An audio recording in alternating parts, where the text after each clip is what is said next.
Hello everyone, welcome back to my new mini video. তো অনেক প্রবলেমের কারণে এতদিন ভিডিও দিতে পারিনি, আর এবার থেকে ডেলি ভিডিও দেওয়ার চেষ্টা করবো। আর এখানে ডেঙ্গু পরীক্ষা করার জন্য সরকারি লোক এসেছিলো। কারণ হলো একটাই যে কিছুদিন আগে আমাদের একটা ঠাম্মা আমাদেরকে ছেড়ে অনেক দূরে চলে গেছে। সে যেখানেই থাক ভালো থাক।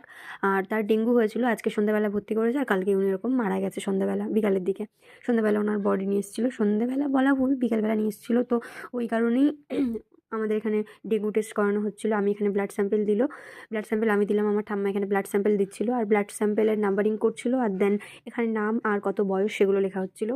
তো আর এখানে বোন খুব ভয় পাচ্ছিলো যে ব্লাড স্যাম্পেল ও দেবে না, কারণ ওর ছুঁচ ফোটাচ্ছিলো, খুব ভয় করছিলো। তো ওই জন্য আর কি, আর একটাই ভগবানের কাছে একটাই সবসময় প্রার্থনা করি যে এরকম যেন কারণ না হয়। আর আমরা ভাবতেই পারিনি আমাদের এরকম ঠাম্মি ছেড়ে চলে যাবে। আমাদের ওই ঠাম্মিটা সবসময় সবার ভালো চাইতো। কথায় আছে না, ভালো মানুষ বেশি দিন থাকে না, কথাটা সত্যি। তো আমি এখানে ব্লাড দিয়েছিলাম, তো আমার এখান থেকে রক্ত বন্ধ হচ্ছিল না। ভিডিওটা এই পর্যন্ত।